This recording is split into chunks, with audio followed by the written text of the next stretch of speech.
ਖੁਸ਼ਵੰਤ ਸਿੰਘ ਨੇ ਡਿਸਾਈਡ ਕੀਤਾ ਕਿ ਉਹ ਐਬਰੋਡ ਜਾ ਕੇ ਜਿਹੜਾ ਹੈ ਆਪਣੀ ਜਿਹੜੀ ਫਰਦਰ ਸਟੱਡੀ ਜਿਹੜੀ ਉਹ ਕੰਪਲੀਟ ਕਰੇਗਾ। ਉਹ ਸ਼ਿਓਰ ਸੀ ਕਿ ਉਹਦੀ ਗ੍ਰੈਂਡ ਮਦਰ ਜਿਹੜੀ ਹੈ ਇਹ ਗੱਲ ਸੁਣ ਕੇ ਜਿਹੜੀ ਹੈ ਥੋੜ੍ਹੀ ਅਪਸੈਟ ਜ਼ਰੂਰ ਹੋਈ। ਉਹ 5 ਸਾਲ ਵਾਸਤੇ ਜਿਹੜਾ ਹੈ ਪੜ੍ਹਨ ਵਾਸਤੇ ਬਾਹਰ ਜਾ ਰਿਹਾ ਸੀ ਤੇ ਉਹਦੀ ਏਜ ਦੇ ਵਿੱਚ ਇਹ ਕੁਝ ਵੀ ਨਹੀਂ ਕਿਹਾ ਜਾ ਸਕਦਾ ਕਿ ਉਹ ਦੁਬਾਰਾ ਆਪਣੀ ਦਾਦੀ ਨੂੰ ਵੇਖ ਸਕੇਗਾ ਜਾਂ ਨਹੀਂ ਦੇਖ ਸਕੇਗਾ। ਉਹਨੂੰ ਯਕੀਨ ਨਹੀਂ ਸੀ ਇਸ ਗੱਲ ਦਾ ਕਿ ਜਦੋਂ 5 ਸਾਲ ਬਾਅਦ ਆਪਣੀ ਪੜ੍ਹਾਈ ਪੂਰੀ ਕਰਨ ਤੋਂ ਬਾਅਦ ਜਦੋਂ ਵਾਪਸ ਆਏਗਾ ਕਿ ਪਤਾ ਨਹੀਂ ਆਪਣੀ ਗ੍ਰੈਂਡ ਮਦਰ ਨੂੰ ਵੇਖੇਗਾ ਕਿ ਨਹੀਂ ਵੇਖੇਗਾ। ਉਹ ਬਿਲਕੁਲ ਵੀ ਸੈਂਟੀਮੈਂਟਲ ਨਹੀਂ ਹੋਈ ਜਦੋਂ ਉਹਨੂੰ ਛੱਡਣ ਵਾਸਤੇ ਆਈ। ਉਹ ਉਹਨੂੰ ਛੱਡਣ ਵਾਸਤੇ ਰੇਲਵੇ ਸਟੇਸ਼ਨ ਤੱਕ ਆਈ, ਲੇਕਿਨ ਬਿਲਕੁਲ ਵੀ ਉਹਦੇ ਨਾਲ ਉਹਨੇ ਗੱਲ ਨਹੀਂ ਕੀਤੀ, ਨਾ ਉਹਨੇ ਕੋਈ ਇਮੋਸ਼ਨਸ ਜਿਹੜਾ ਆਪਣਾ ਸ਼ੋਅ ਕੀਤਾ। ਉਹਦੇ ਜਿਹੜੇ ਲਿਪਸ ਨੇ ਉਹ ਹਜੇ ਵੀ ਪ੍ਰੇਅਰ ਦੇ ਵਿੱਚ ਜਿਹੜੇ ਮੂਵ ਹੋ ਰਿਹਾ, ਯਾਨੀ ਉਹ ਪਾਠ ਕਰ ਰਹੀ ਹੈ ਹਜੇ ਵੀ, ਅਤੇ ਉਹਦਾ ਜਿਹੜਾ ਮਾਈਂਡ ਹੈ ਉਹ ਹਜੇ ਵੀ ਪਾਠ ਦੇ ਵਿੱਚ ਲੱਗਾ ਹੋਇਆ। ਉਹਨੇ ਮਤਲਬ ਬਿਲਕੁਲ ਇੱਧਰ ਉੱਧਰ ਦੀ ਗੱਲ ਨਹੀਂ ਕੀਤੀ, ਸਿਰਫ ਪਾਠ ਕਰਨ ਦੇ ਵਿੱਚ ਉਹਦਾ ਧਿਆਨ ਹੈ। ਉਹਨੂੰ ਰੇਲਵੇ ਸਟੇਸ਼ਨ ਤੱਕ ਛੱਡਣ ਆਈ ਆ ਉਹ ਖੁਸ਼ਵੰਤ ਸਿੰਘ ਨੂੰ, ਉਹਦੀ ਗ੍ਰੈਂਡ ਮਦਰ।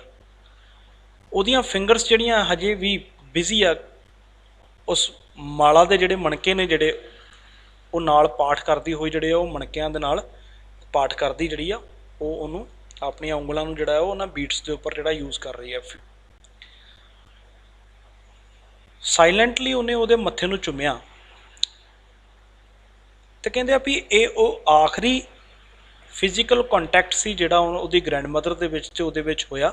ਇਹ ਆਖਰੀ ਫਿਜ਼ੀਕਲ ਕੰਟੈਕਟ ਸੀ ਉਹਦੀ ਗ੍ਰੈਂਡ ਮਦਰ ਦੇ ਨਾਲ। ਉਹਦਾ ਜਿਹੜਾ ਇੰਪ੍ਰਿੰਟ ਜਿਹੜਾ ਉਹਦਾ ਮੱਥੇ ਦੇ ਉੱਪਰ ਜਿਹੜਾ ਉਹਨੇ ਚੁੰਮਿਆ ਉਹ ਆਖਰੀ ਕੰਟੈਕਟ ਰਿਹਾ ਦੋਨਾਂ ਦੇ ਵਿੱਚ। ਪਰ ਕਹਿੰਦੇ ਇੱਦਾਂ ਦਾ ਨਹੀਂ ਸੀ।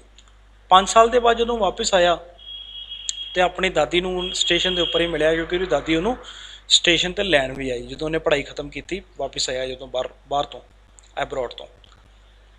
ਉਹ ਇੱਕ ਦਿਨ ਵੀ ਜਿਹੜੀ ਆ ਬਜ਼ੁਰਗ ਨਹੀਂ ਸੀ ਲੱਗ ਰਹੀ ਜਿੱਦਾਂ ਦੀ ਉਹ ਛੱਡ ਕੇ ਗਿਆ ਸੀ। ਸੇਮ ਉਸੇ ਤਰੀਕੇ ਦੀ ਉਹਦੀ ਜਿਹੜੀ ਗ੍ਰੈਂਡ ਮਦਰ ਲੱਗ ਰਹੀ ਸੀ। ਉਹਨੂੰ ਬਿਲਕੁਲ ਵੀ ਨਹੀਂ ਲੱਗਾ ਕਿ ਇਹ ਗ੍ਰੈਂਡ ਮਦਰ ਦੀ ਏਜ ਜਿਹੜੀ ਆ ਕੁਛ ਵਧੀ ਹੋਵੇਗੀ। ਉਹਦੇ ਕੋਲ ਹਜੇ ਵੀ ਜਿਹੜਾ ਕੁਛ ਸਮਾਂ ਨਹੀਂ ਸੀ ਬੋਲਣ ਦੇ ਲਈ, ਕਿਉਂਕਿ ਉਹ ਹਜੇ ਵੀ ਜਦੋਂ ਉਹਨੇ ਉਹਨੂੰ ਆਪਣੀਆਂ ਬਾਹਾਂ ਦੇ ਵਿੱਚ ਜਿਹੜਾ ਲਿਆ ਖੁਸ਼ਵੰਤ ਸਿੰਘ ਨੂੰ, ਉਹ ਹਜੇ ਵੀ ਉਹਦੀ ਜਿਹੜਾ ਉਹ ਪਾਠ ਕਰ ਰਹੀ ਸੀ। ਅਤੇ ਉਹਦੀਆਂ ਮਤਲਬ ਕਿ ਜਦੋਂ ਉਹਨੇ ਉਹਨੂੰ ਹੱਗ ਕੀਤਾ ਉਸ ਦੌਰਾਨ ਵੀ ਜਿਹੜਾ ਉਹ ਪ੍ਰੇਅਰ ਜਿਹੜੀ ਆ ਉਹਦੀ ਹਲਕੀ ਹਲਕੀ ਪ੍ਰੇਅਰ ਜਿਹੜੀ ਆ ਉਹ ਸੁਣ ਸਕਦਾ ਸੀ। ਹਜੇ ਪਹਿਲਾ ਦਿਨ ਹੀ ਸੀ ਉਹਦੇ ਆਏ ਦਾ ਜਦੋਂ ਖੁਸ਼ਵੰਤ ਸਿੰਘ ਵਾਪਸ ਆਇਆ।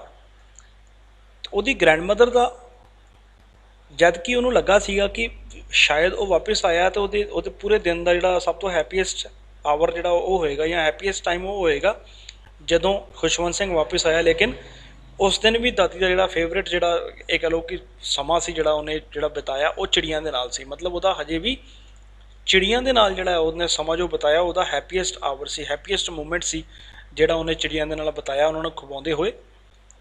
ਉਹਨੇ ਉਸ ਦਿਨ ਜ਼ਿਆਦਾ ਦੇਰ ਤੱਕ ਉਹਨੂੰ ਫੀਡ ਕੀਤਾ, ਯਾਨੀ ਜ਼ਿਆਦਾ ਦੇਰ ਤੱਕ ਉਹਨਾਂ ਨੂੰ ਚਿੜੀਆਂ ਨੂੰ ਖਵਾਉਂਦੀ ਰਹੀ। ਈਵਨਿੰਗ ਦੇ ਵਿੱਚ ਉਹਨੂੰ ਆਪਣੀ ਗ੍ਰੈਂਡ ਮਦਰ ਦੇ ਵਿੱਚ ਥੋੜ੍ਹਾ ਬਦਲਾਵ ਦੇਖਣ ਨੂੰ ਮਿਲਿਆ। ਈਵਨਿੰਗ ਦੇ ਵਿੱਚ ਉਹਨੇ ਦੇਖਿਆ ਕਿ ਉਹਦੀ ਗ੍ਰੈਂਡ ਮਦਰ ਜਿਹੜੀ ਆ ਹੁਣ ਪ੍ਰੇ ਨਹੀਂ ਕਰ ਰਹੀ, ਪਾਠ ਨਹੀਂ ਕਰ ਰਹੀ। ਉਹਨੇ ਕੀ ਕੀਤਾ, ਉਹਦੀ ਗ੍ਰੈਂਡ ਮਦਰ ਨੇ ਉਹਨੇ ਨੇਬਰਹੁੱਡ ਦੇ ਵਿੱਚੋਂ, ਉਹਦੇ ਆਂਢ ਗੁਆਂਢ ਦੇ ਵਿੱਚੋਂ ਉਹਨੇ ਲੇਡੀਜ਼ ਨੂੰ ਇਕੱਠਾ ਕੀਤਾ। ਲੇਡੀਜ਼ ਨੂੰ ਇਕੱਠਾ ਕਰਕੇ ਉਹਨੇ ਇੱਕ ਡਰਮ ਦਾ ਇੰਤਜ਼ਾਮ ਕੀਤਾ, ਡਰਮ ਜਿਹਨੂੰ ਢੋਲਕ ਕਹਿ ਦਿੰਦੇ ਆ, ਢੋਲਕ ਦੇ ਨਾਲ ਅਤੇ ਉਹਨੇ ਗਾਉਣਾ ਸ਼ੁਰੂ ਕਰ ਦਿੱਤਾ ਢੋਲਕ ਵਜਾਉਂਦੇ ਹੋਏ, ਅਤੇ ਨਾਲ ਸਾਰੀਆਂ ਲੇਡੀਜ਼ ਨੇ ਗਾਉਣਾ ਸ਼ੁਰੂ ਕਰ ਦਿੱਤਾ। ਅਤੇ ਕਾਫੀ ਦੇਰ ਤੱਕ ਜਿਹੜਾ ਹੈ ਉਹ ਡਰਮ ਜਿਹੜਾ ਹੈ ਉਹ ਵਜਾਉਂਦੀ ਰਹੀ ਉਹਦੀ ਗ੍ਰੈਂਡ ਮਦਰ, ਅਤੇ ਗਾਉਂਦੀ ਰਹੀ। ਅਤੇ ਇਸ ਤਰੀਕੇ ਨਾਲ ਸੈਲੀਬ੍ਰੇਟ ਕਰਦੇ ਰਹੀ ਜਿਵੇਂ ਕੋਈ ਵਾਰੀਅਰ ਆਇਆ ਹੁੰਦਾ, ਜਿਵੇਂ ਕੋਈ ਬਹੁਤ ਤਕੜਾ ਜਿਹੜਾ ਸਿਪਾਹੀ ਜਿਹੜਾ ਆਇਆ ਹੁੰਦਾ ਨਾ ਜੰਗ ਲੜ ਕੇ, ਉਸ ਤਰੀਕੇ ਦੇ ਜਿਹੜਾ ਸਵਾਗਤ ਜਿਹੜਾ ਉਹਨੂੰ ਵੇਖਣ ਨੂੰ ਰਾਤ ਨੂੰ ਮਿਲਿਆ। ਉਹਨਾਂ ਸਾਰਿਆਂ ਨੇ ਉਹਦੀ ਦਾਦੀ ਨੂੰ ਰੋਕਿਆ ਜ਼ਿਆਦਾ ਥੱਕ ਜਾਣ ਤੋਂ, ਵੀ ਉਹ ਜ਼ਿਆਦਾ ਥੱਕ ਨਾ ਜਾਵੇ।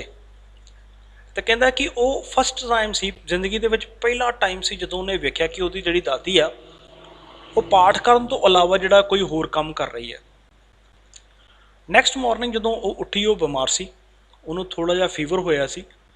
ਡਾਕਟਰ ਨੇ ਕਿਹਾ ਕਿ ਇਹ ਫੀਵਰ ਹੈ, ਵਾਇਰਲ ਹੈ, ਅਤੇ ਹੋ ਸਕਦਾ ਹੈ ਸ਼ਾਇਦ ਸਵੇਰ ਤੱਕ ਠੀਕ ਹੋ ਜਾਵੇ। ਲੇਕਿਨ ਉਹਦੀ ਗ੍ਰੈਂਡ ਮਦਰ ਜਿਹੜੀ ਆ ਉਹ ਥੋੜ੍ਹਾ ਅਲੱਗ ਸੋਚ ਰਹੀ ਸੀ। ਉਹਨੇ ਉਹਨਾਂ ਨੂੰ ਦੱਸਿਆ ਕਿ ਉਹਦਾ ਜਿਹੜਾ ਐਂਡ ਆ, ਅੰਤ ਆ, ਉਹ ਬਹੁਤ ਨਜ਼ਦੀਕ ਹੈ। ਕਹਿਣ ਦਾ ਮਤਲਬ ਕਿ ਉਹਨੂੰ ਲੱਗਾ ਕਿ ਉਹ ਮਰਨ ਵਾਲੀ ਹੈ। ਉਹਨੇ ਕਿਹਾ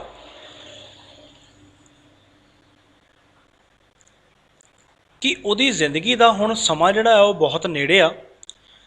ਉਹ ਨਹੀਂ ਚਾਹੁੰਦੀ ਕਿ ਉਹ ਆਪਣੇ ਇਸ ਸਮੇਂ ਨੂੰ ਜਿਹੜਾ ਹੈ ਉਹ ਕਿਸੇ ਦੇ ਨਾਲ ਗੱਲ ਕਰਕੇ ਜਿਹੜਾ ਵੇਸਟ ਕਰੇ। ਇਸ ਕਰਕੇ ਉਹ ਪ੍ਰੇ ਕਰਨਾ ਚਾਹੁੰਦੀ ਸੀ, ਪਾਠ ਕਰਨਾ ਚਾਹੁੰਦੀ ਸੀ, ਅਤੇ ਉਹਨਾਂ ਸਾਰਿਆਂ ਦੇ ਨਾਲ ਉਹ ਗੱਲ ਨਹੀਂ ਸੀ ਕਰਨਾ ਚਾਹੁੰਦੀ ਕਿ ਮੈਂ ਹੁਣ ਆਪਣਾ ਆਖਰੀ ਸਮਾਂ ਜਿਹੜਾ ਉਹ ਪਾਠ ਕਰਦੇ ਹੀ ਬਿਤਾਉਣਾ ਚਾਹੁੰਦੀ ਹਾਂ, ਕਿਸੇ ਹੋਰ ਦੇ ਨਾਲ ਗੱਲ ਕਰਦੇ ਨਹੀਂ। ਸਾਰੇ ਪਰਿਵਾਰ ਨੇ ਬੜਾ ਪ੍ਰੋਟੈਸਟ ਕੀਤਾ ਉਹਦਾ, ਬੜਾ ਆਪਣੇ ਉਸ ਗ੍ਰੈਂਡ ਮਦਰ ਨੂੰ, ਖੁਸ਼ਵੰਤ ਸਿੰਘ ਦੀ ਗ੍ਰੈਂਡ ਮਦਰ ਨੂੰ ਸਮਝਾਇਆ ਕਿ ਪਰਿਵਾਰ ਨੂੰ ਇਸ ਤਰੀਕੇ ਨਾਲ ਜਿਹੜਾ ਇਗਨੋਰ ਨਹੀਂ ਨਹੀਂ ਕੀਤਾ ਜਾ ਸਕਦਾ। ਲੇਕਿਨ ਉਹਨੇ ਫਿਰ ਵੀ ਜਿਹੜਾ ਉਹਨਾਂ ਦੀ ਗੱਲਾਂ ਵੱਲ ਧਿਆਨ ਨਹੀਂ ਦਿੱਤਾ। ਉਹਦੀ ਗ੍ਰੈਂਡ ਮਦਰ ਜਿਹੜੀ ਹਜੇ ਵੀ ਪਾਠ ਕਰਦੇ ਰਹੀ। ਉਹ ਆਰਾਮ ਦੇ ਨਾਲ ਬੈੱਡ ਦੇ ਉੱਪਰ ਜਿਹੜੀ ਆ ਰੈਸਟ ਕਰ ਰਹੀ ਹੈ, ਨਾਲ ਪਾਠ ਕਰ ਰਹੀ ਹੈ, ਅਤੇ ਨਾਲ ਦੀ ਨਾਲ ਜਿਹੜੀ ਆ ਉਹ ਜਿਹੜੇ ਆ ਸਿਮਰਨਾ ਉਹਨੇ ਫੜਿਆ, ਉਹ ਹੌਲੀ ਹੌਲੀ ਸਿਮਰਨਾ ਵੀ ਜਿਹੜਾ ਉਹ ਕਰ ਰਹੀ ਹੈ। ਹਜੇ ਉਹ ਪੁੱਛਣ ਹੀ ਲੱਗੇ ਸੀ, ਸਸਪੈਕਟ ਹੀ ਕਰਨ ਲੱਗੇ ਸੀ, ਲੇਕਿਨ ਉਹਨਾਂ ਨੇ ਧਿਆਨ ਦਿੱਤਾ ਕਿ ਉਹਦੇ ਜਿਹੜੇ ਲਿਪਸ ਆ, ਬੋਲੇ ਆ ਜਿਹੜੇ, ਉਹ ਪਾਠ ਕਰਦੇ ਕਰਦੇ ਰੁਕ ਗਏ ਆ। ਅਤੇ ਜਿਹੜੀ ਉਹਨੇ ਮਾਲਾ ਹੱਥ ਦੇ ਵਿੱਚ ਫੜੀ ਆ, ਉਹ ਮਾਲਾ ਜਿਹੜੀ ਆ ਹੁਣ ਉਹਦੇ ਹੱਥਾਂ ਦੇ ਵਿੱਚੋਂ ਜਿਹੜੀ ਆ ਉਹ ਉਹਨਾਂ ਦੀਆਂ ਉਂਗਲਾਂ ਦੇ ਵਿੱਚੋਂ ਜਿਹੜੀ ਆ ਉਹ ਥੱਲੇ ਡਿੱਗ ਗਈ ਆ। ਅਤੇ ਉਹਦੇ ਚਿਹਰੇ ਦੇ ਉੱਪਰ ਜਿਹੜਾ ਨਾ ਇੱਕ ਬਿਲਕੁਲ ਸ਼ਾਂਤੀ ਵਾਲਾ ਜਿਹੜਾ ਇਹ ਕਹਿ ਸਕਦੇ ਹਾਂ ਭਾਵ ਜਿਹੜਾ ਉਹਦੇ ਚਿਹਰੇ ਦੇ ਉੱਪਰ ਵੇਖਿਆ ਜਾ ਸਕਦਾ ਸੀ। ਅਤੇ ਸਾਨੂੰ ਉਹ ਸਾਰਿਆਂ ਨੇ ਕਿਹਾ ਵੀ, ਖੁਸ਼ਵੰਤ ਸਿੰਘ ਨੇ ਕਿਹਾ ਵੀ ਸਾਨੂੰ ਇਹ ਪਤਾ ਲੱਗ ਗਿਆ ਕਿ ਸਾਡੀ ਦਾਦੀ ਜਿਹੜੀ ਆ, ਖੁਸ਼ਵੰਤ ਸਿੰਘ ਦੀ ਦਾਦੀ ਜਿਹੜੀ ਆ, ਹੁਣ ਉਹ ਇਸ ਦੁਨੀਆ ਦੇ ਵਿੱਚ ਜਿਹੜੀ ਆ ਨਹੀਂ ਰਹੀ, ਯਾਨੀ ਉਹਦੀ ਡੈਥ ਹੋ ਚੁੱਕੀ ਸੀ। ਉਹਨਾਂ ਨੇ ਉਹਦੀ ਬੋਡੀ ਨੂੰ ਜਿਹੜਾ ਹੈ ਉਹ ਕਸਟਮ ਦੇ ਮੁਤਾਬਿਕ, ਜਿਵੇਂ ਕਿਸੇ ਮੁਰਦੇ ਨੂੰ ਜ਼ਮੀਨ ਦੇ ਉੱਪਰ ਰੱਖਿਆ ਜਾਂਦਾ, ਸੇਮ ਉਸੇ ਤਰੀਕੇ ਦੇ ਨਾਲ ਜ਼ਮੀਨ ਦੇ ਉੱਪਰ ਰੱਖਿਆ। ਉਹਨਾਂ ਨੇ ਲਾਲ ਰੰਗ ਦੇ ਜਿਹੜੇ ਆ ਸ਼ਰਾਊਡ ਦੇ ਨਾਲ ਜਿਹੜਾ ਉਹਨੂੰ ਢੱਕ ਦਿੱਤਾ, ਕਫਨ ਦੇ ਨਾਲ ਢੱਕ ਦਿੱਤਾ ਲਾਲ ਰੰਗ ਦੇ। ਕਾਫੀ ਉਹਨਾਂ ਨੂੰ ਦੇਰ ਜਿਹੜੀ ਹੈ ਬੀਤ ਚੁੱਕੀ ਸੀ ਸ਼ੋਕ ਦੇ ਵਿੱਚ, ਕਾਫੀ ਸ਼ੋਕ ਮਨਾ ਰਹੇ ਸੀ ਸਾਰੇ ਦਾਦੀ ਦੇ ਮਰਨ ਦਾ। ਉਹ ਅਰੇਂਜਮੈਂਟ ਕਰਨ ਲੱਗੇ ਉਹਨਾਂ ਦੇ ਲਾਸਟ ਫੰਡਰਲ ਦਾ, ਅਤੇ ਉਹਨਾਂ ਨੇ ਬੋਡੀ ਨੂੰ ਜਿਹੜਾ ਹੈ ਸੇਮ ਜਿੱਦਾਂ ਉਹਨਾਂ ਨੂੰ ਛੱਡ ਕੇ ਅਤੇ ਆਪਣਾ ਮਤਲਬ ਜਿੱਦਾਂ ਅਸੀਂ ਕਿਸੇ ਮੁਰਦੇ ਨੂੰ ਜਲਾਉਂਦੇ ਹਾਂ ਡੈਥ ਤੋਂ ਬਾਅਦ, ਉਸ ਚੀਜ਼ ਦਾ ਇੰਤਜ਼ਾਮ ਕਰਨਾ ਜਿਹੜਾ ਉਹਨਾਂ ਨੇ ਸ਼ੁਰੂ ਕਰ ਦਿੱਤਾ। ਈਵਨਿੰਗ ਦਾ ਟਾਈਮ ਸੀ, ਅਤੇ ਹੁਣ ਉਹਦੀ ਗ੍ਰੈਂਡ ਮਦਰ ਦੀ ਜਿਹੜੀ ਬੋਡੀ ਹੈ ਜਿਹੜੀ ਸਟ੍ਰੈਚਰ ਦੇ ਉੱਪਰ ਪਾ ਕੇ ਜਿਹੜਾ ਉਹਨਾਂ ਨੇ ਕ੍ਰੀਮੇਟਡ ਵਾਸਤੇ ਜਿਹੜਾ ਲੈ ਕੇ ਜਾਣਾ ਸੀਗਾ, ਯਾਨੀ ਜਲਾਉਣ ਵਾਸਤੇ ਜਿਹੜਾ ਲੈ ਕੇ ਜਾਣਾ ਸੀ, ਸੰਸਕਾਰ ਕਰਨ ਵਾਸਤੇ। ਸੂਰਜ ਛਿਪ ਰਿਹਾ ਸੀ, ਲੇਕਿਨ ਹਜੇ ਵੀ ਥੋੜ੍ਹੀ ਜਿਹੀ ਰੋਸ਼ਨੀ ਜਿਹੜੀ ਆ ਬਾਕੀ ਸੀ। ਵਰਾਂਡੇ ਦੇ ਵਿੱਚ ਜਿਹੜੀ ਆ ਗੋਲਡਨ ਲਾਈਟ ਜਿਹੜੀ ਆ ਪਹੁੰਚ ਰਹੀ ਸੀ, ਆਖਰੀਆਂ ਸੂਰਜ ਦੀਆਂ ਕਿਰਨਾਂ ਪਹੁੰਚ ਰਹੀਆਂ ਸਨ। ਹਾਫਵੇ 'ਤੇ ਜਿਹੜਾ ਕੋਰਟਯਾਰਡ ਦੇ ਉਹ ਰੁਕ ਗਏ। ਆਲ ਓਵਰ ਦਾ ਵਰਾਂਡਾ, ਜਦ ਵਰਾਂਡੇ ਦੇ ਕੋਲ, and in her room right up to where she lay dead and stiff wrapped in red shroud, thousands of sparrows sat scattered on the floor। ਤੇ ਉਹਨਾਂ ਨੇ ਦੇਖਿਆ ਵੀ ਹਜ਼ਾਰਾਂ ਚਿੜੀਆਂ ਜਿਹੜੀਆਂ ਉਹ ਫਲੋਰ ਦੇ ਉੱਪਰ, ਫਰਸ਼ ਦੇ ਉੱਪਰ ਜਿਹੜੀਆਂ ਇਕੱਠੀਆਂ ਹੋਈਆਂ, ਜਿੱਥੇ ਉਹਨਾਂ ਨੂੰ ਉਹ ਅਕਸਰ ਖਾਣਾ ਖਵਾਇਆ ਕਰਦੀ ਸੀ। ਅਕਸਰ ਉਹ ਬਹੁਤ ਜ਼ਿਆਦਾ ਰੌਲਾ ਪਾਇਆ ਕਰਦੀ ਸੀ ਜਦੋਂ ਉਹ ਆਉਂਦੀਆਂ ਸੀ ਚਿੜੀਆਂ, ਲੇਕਿਨ ਅੱਜ ਉਹਨਾਂ ਦੇ ਵਿੱਚ ਇੱਕ ਬਦਲਾਵ ਦੇਖਣ ਨੂੰ ਆਇਆ। ਚਿੜੀਆਂ ਬਿਲਕੁਲ ਵੀ ਰੌਲਾ ਨਹੀਂ ਸੀ ਪਾ ਰਹੀਆਂ, ਨਾ ਉਹ ਬੋਲ ਰਹੀਆਂ ਸੀ।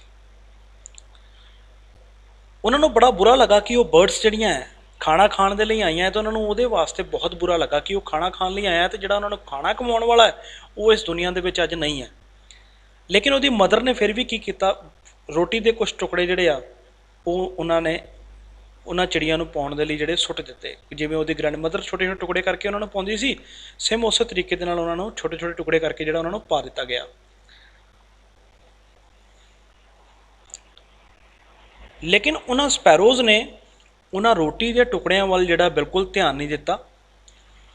ਤਾਂ ਕਹਿੰਦੇ ਆ ਵੀ ਜਦੋਂ ਉਹਦੀ ਗ੍ਰੈਂਡ ਮਦਰ ਦੀ ਬੋਡੀ ਜਿਹੜੀ ਹੈ, ਜਦੋਂ ਉਹਨਾਂ ਨੇ ਆਖਰੀ ਸਮੇਂ 'ਤੇ ਜਦੋਂ ਉਠਾਈ, ਜਦੋਂ ਉਹਨਾਂ ਨੂੰ ਜਲਾਉਣ ਵਾਸਤੇ ਲੈ ਕੇ ਜਾਣਾ ਸੀਗਾ,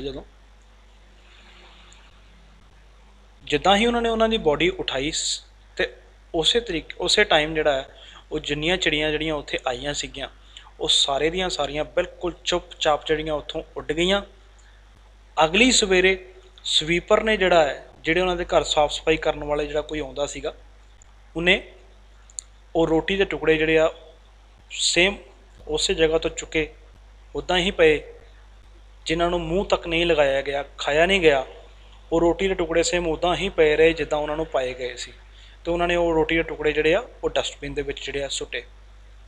ਇਹ ਸੀ ਸਟੋਰੀ ਦਾ ਪੋਰਟਰੇਟ ਆਫ ਏ ਲੇਡੀ, ਜਿਹਦਾ ਐਂਡ ਜਿਹੜਾ ਉਹ ਇੰਨਾ ਕੁ ਜ਼ਿਆਦਾ ਆਪਣੇ ਦਿਲ ਨੂੰ ਛੂਹ ਲੈਂਦਾ ਹੈ ਜਦੋਂ ਉਹਦੀ ਗ੍ਰੈਂਡ ਮਦਰ ਦੀ ਡੈਥ ਹੁੰਦੀ ਹੈ, ਕਿਉਂਕਿ ਉਹਦਾ ਗ੍ਰੈਂਡ ਮਦਰ ਦੇ ਨਾਲ ਅਟੈਚਮੈਂਟ ਇੰਨੀ ਕੁ ਜ਼ਿਆਦਾ ਸੀ ਅਤੇ ਉਹਦੀ ਗ੍ਰੈਂਡ ਮਦਰ ਉਹਨੂੰ ਇੰਨਾ ਕੁ ਜ਼ਿਆਦਾ ਪਿਆਰ ਕਰਦੀ ਸੀ ਕਿ ਉਹ ਦੋਨੇ ਜਾਣੇ ਹੀ ਜਿਹੜੇ ਆ ਇੱਕ ਦਾਦੀ ਪੋਤੇ ਵਾਲਾ ਰਿਸ਼ਤਾ ਘੱਟ ਅਤੇ ਫਰੈਂਡਸ਼ਿਪ ਵਾਲਾ ਰਿਸ਼ਤਾ ਉਹਨਾਂ ਦੇ ਵਿੱਚ ਦੋਨਾਂ ਦੇ ਵਿੱਚ ਜ਼ਿਆਦਾ ਸੀ। ਬਹੁਤ ਗਹਿਰੇ ਇੱਕ ਦੂਸਰੇ ਦੇ ਦੋਸਤ ਸੀ ਉਹ ਦੋਨੇ।